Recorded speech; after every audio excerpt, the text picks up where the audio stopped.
diberi kesehatan.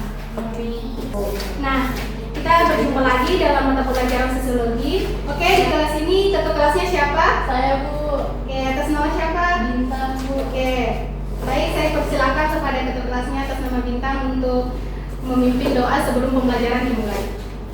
Baik teman-teman, sebelum kita memulai belajar, ada baiknya kita berdoa sesuai kepercayaan diri kita masing-masing. Doa dimulai. Nah, sebelum Ibu mulai pembelajarannya, saya mau tanya dulu nih, anak-anak sudah semangat belum untuk memulai pembelajaran hari ini? Ya, semangat. Nah, untuk lebih semangatnya lagi, Ibu ingin memberikan kalian sebuah icebreaker agar kalian tetap agar kalian semangatnya semakin bagus. Icebreaker-nya itu Ibu bisa contohkan ya. Ya, Bu. Kalau misalnya Ibu bilang tepuk semangat, kalian di bawah harus semangat. Semangat. Oke? Bisa? Bisa. Ibu mulai ya. Tepuk semangat. Semangat.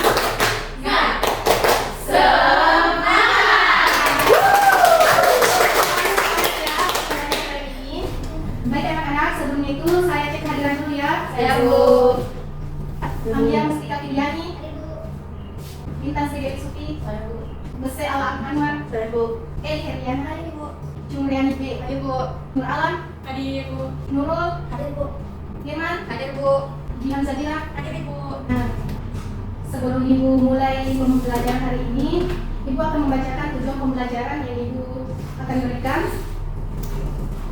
Yaitu tujuan pembelajarannya yaitu yang pertama, menyebutkan beberapa konsep tentang sosiologi dan manfaat belajar sosiologi, menjelaskan beberapa definisi dalam sosiologi dan cara belajar sosiologi. Yang kedua yaitu menggunakan teori yang dipelajari guna melakukan pengamatan berbagai gejala sosial di lingkungan sehari-hari. Yang kedua yaitu mengidentifikasikan berbagai gejala sosial dalam kehidupan sehari-hari, baik itu konsep ataupun teori yang telah dipelajari. Yang keempat yaitu menyimpulkan beberapa materi yang telah kalian pelajari. Nah, yang kelima itu membuat dan mempresentasikan sebuah tugas yang akan diberikan kepada kalian semua, baik secara sederhana dalam berbagai bentuk laporan kerja. Yang keenam itu kalian harus berperilaku sesuai dengan nilai-nilai Pancasila dalam menyikapi keberagaman masyarakat Indonesia. Itulah tadi tujuan pembelajaran dari materi yang Ibu akan bawakan dan memberikan kepada kalian. Nah, baiklah anak-anak, sebelum kita mulai, mari kita ingat bahwa setiap ilmu yang kita pelajari hari ini adalah bekal untuk masa depan kita. Nah, yaitu karena barangkali kalian harus belajarlah dengan semangat karena usaha kalian hari ini akan menentukan keberhasilan kalian di esok harinya. Oke anak-anak, kemarin kalian masih ingat tidak? Kemarin kalian belajar mengenai apa? Ayo, siapa yang tahu kemarin kalian mengajari mengenai tentang apa? Saya, Bu. Oke, silakan. Atas nama siapa? Atas nama Nurul. Oke, saya persilakan untuk Nurul. Oke, yang saya tahu itu tentang ruang lingkup sosiologi, Bu. Nah, oke, betul. Nah, kemarin kita pelajari yaitu mengenai ruang lingkup sosiologi. Nah, siapa yang tahu apa saja ruang lingkup sosiologi itu? Saya, Bu. Oke, kita kembali berulang ya. Yang pertama itu ada struktur sosial, yang kedua interaksi sosial, yang ketiga perubahan sosial, yang keempat kebudayaan, yang kelima institusi sosial, yang keenam masalah sosial, dan yang terakhir yaitu kelompok sosial. Nah, betul sekali. Boleh beri aplaus sebagai. Nah, baik adik-adik, kali ini kita belajar tentang apa? Nah, hari ini kita belajar mengenai definisi dan sifat-sifat sosiologi sebagai ilmu pengetahuan. Nah, sebelum Ibu mulai materi ini, apa ada yang tahu tidak definisi sosiologi? Definisi sosiologi. Coba katakan siapa? Oke, saya persilakan. Atas nama siapa? Perkenalkan, nama saya Nur Alam. Oke, baik Nur Alam, silakan. Yang saya tahu itu definisi sosiologi itu adalah ilmu pengetahuan yang mempelajari tentang masyarakat, perilaku sosial dan interaksi antara individu dan kelompok dalam masyarakat, yang mempelajari bagaimana masyarakat itu terbentuk dan bagaimana perilaku sosial dipengaruhi oleh faktor-faktor sosial. Oke, bagus.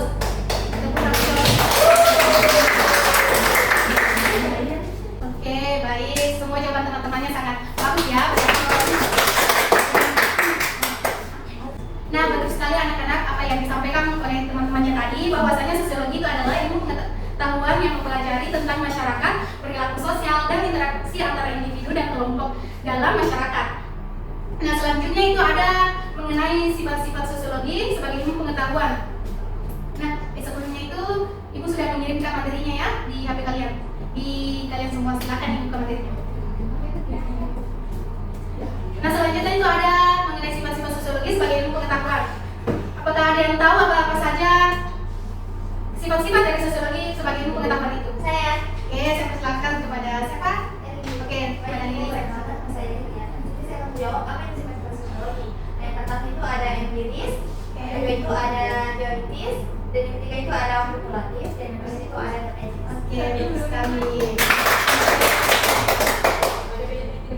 Baik adik-adik, silakan ya dibuka materinya di HP masing-masing. Materinya mengenai sosiologi, definisi dan sifat-sifatnya sebagai ilmu. Nah, di sini mengapa sosiologi itu penting? Nah, mengapa sosiologi itu penting? Karena dapat membantu kita memahami masyarakat dan fenomena sosial yang kompleks. Di alasannya karena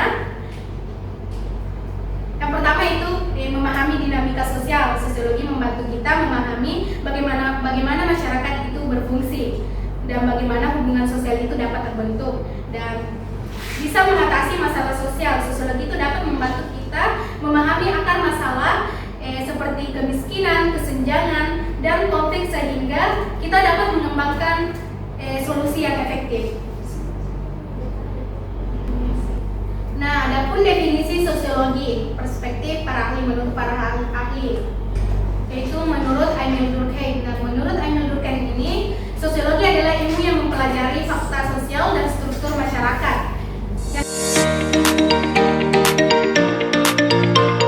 Selanjutnya yaitu ada sifat-sifat sosiologi sebagai ilmu pengetahuan. Yang pertama yaitu empiris. Empiris yaitu yang berbasis pada data dan observasi nyata di suatu lapangan. Dan yang kedua yaitu teoritis. Teoritis yaitu mengembangkan teori untuk menjelaskan fenomena sosial. Yang ketiga yaitu kumulatif, yaitu mengenai pengetahuan terus bertambah dan saling memperkuat.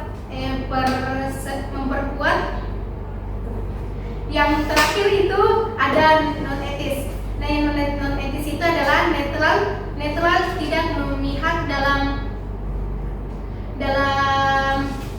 analisis sosial sehingga memungkinkan peneliti untuk memahami fenomena sosial secara objektif dan dipengaruhi oleh kepentingan pribadi ataupun kelompok. Baik adik-adik, sekarang Ibu mau memberikan kalian sebuah tugas mengenai materi yang sudah Ibu jelaskan. Tugas ini dikerjakan secara berkelompok, ya. Baik, Ibu yang akan membagi kelompoknya. Ya, Bu. Nah, untuk kelompok satu itu yang pertama Bintang Sri Dewi Sufi, Ya, Bu. yang kedua Eli Heliana, yang ketiga Nirna. Oke, kelompok satu. Nah, yang kelompok kedua itu ada Nur Alam, Nurul, Amelia Mustika Fidiani, dan Jumriani. Oke, silakan diatur posisinya kembali ke sesuai dengan kelompok masing-masing. Oke, adik-adik, tugas kelompoknya yaitu yang mencari sebuah solusi dari masalah yang Ibu berikan topik masalahnya. Ya, Bu. Oke. Nah, untuk itu setiap kelompok perwakilan naik ke depan untuk memilih nomor topik pembahasan yang akan dicari solusinya. Silakan aja. Ya. Oke, silakan dibuka yang perwakilan tadi. Kalian dapat nomor berapa? 1, Bu, kelompok 1. Kelompok 3 nomor 2, Bu. Kelompok 3 nomor 2. Kelompok 2 berarti berarti kelompok 1 tetap 1 ya. Ya, Bu. Oke, anak-anak, karena tadi sudah nomornya sudah dibagikan yang akan menjadi sebuah masalah untuk kalian cari solusinya. Tugasnya nanti dijelaskan ketika selesai membaca. Berapa di sini? 3 ya. Nah, tugasnya kalian itu yaitu menganalisis sebuah penyebab, dampaknya, dan mencari solusi untuk memecahkan suatu masalah yang dimana Ibu akan membagikan setiap kelompok tentang topik utamanya. Nah, Ibu kan sudah membagikannya. Yang akan dianalisis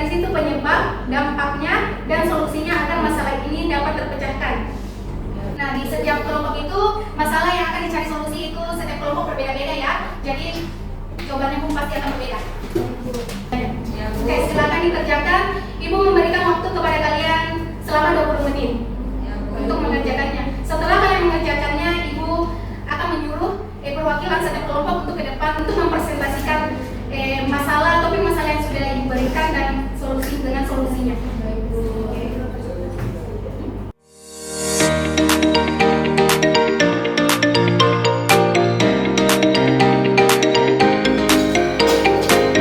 Oke anak-anak, semuanya sudah selesai berdiskusi atau belum? Sudah. Karena juga waktunya sudah habis, jadi Ibu harap semuanya sudah selesai ya. Nah, untuk itu Ibu mau kalian perwakilan setiap kelompok untuk naik mempresentasikan hasil diskusinya. Silakan setiap kelompok itu perwakilan 1 orang untuk naik ke depan.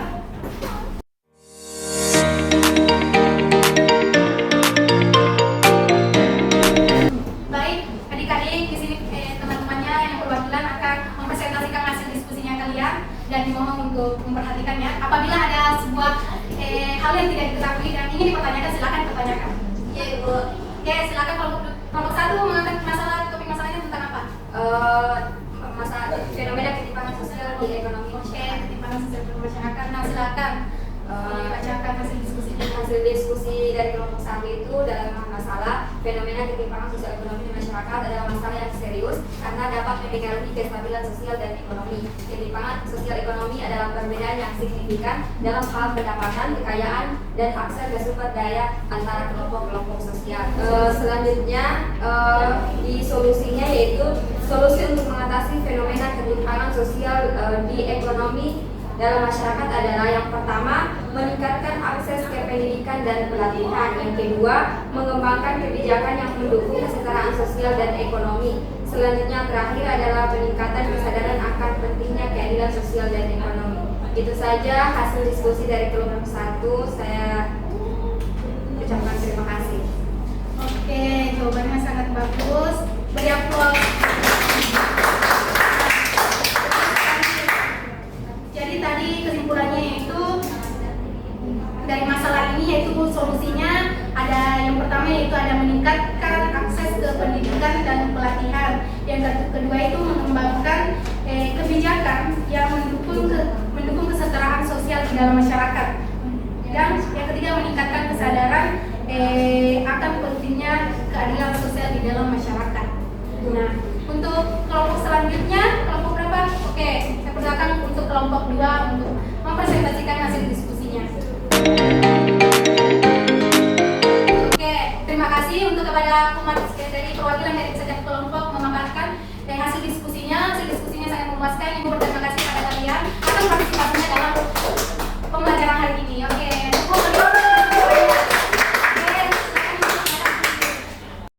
alhamdulillah pembelajaran hari ini telah selesai karena waktunya juga sudah hampir habis dan mungkin kalian juga sudah capek ya. Banget pastinya. Nah, sebelum pembelajaran diselesaikan, Ibu mau menyampaikan kesimpulan dari materi hari ini, yaitu mengenai sosiologi adalah ilmu pengetahuan yang mempelajari masyarakat dan fenomena sosial. Sosiologi itu penting karena dapat membantu kita memahami dinamika sosial, mengatasi masalah sosial dan meningkatkan kualitas hidup masyarakat. Dan itu saja kesimpulan dari Ibu. Alhamdulillah pembelajaran sudah selesai dan mengenai pembelajaran hari ini. Untuk minggu depan itu materi yang akan Ibu bawakan mengenai nilai-nilai sosial dan norma sosial. Dan Ibu harap kalian semua telah mempelajari dan memahami tentang materi ini untuk minggu depan. Dan saya akan tanya kalian semua setiap per orang untuk apa yang akan telah pelajari. Ya Bu. Baik, sebelum saya tutup, saya ingin mengucapkan terima kasih atas kerjasama dan kesungguhan kalian dalam pembelajaran hari ini. Berharap semoga kalian mendapatkan materi dari yang telah kita bahas serta semoga kalian dapat menerapkan apa yang kalian pelajari hari ini dan jangan lupa untuk mengulang dan mempelajari materi-materi yang telah Ibu sampaikan hari ini dan jangan lupa untuk terus belajar dan mengembangkan diri kalian. Ingatlah bahwa kesuksesan tidak datang secara instan, tetapi dengan kerja keras dan kesungguhan kalian dapat mencapai apa yang kalian inginkan. Teruslah berusaha dan jangan menyerah. Oke. Assalamualaikum warahmatullahi wabarakatuh.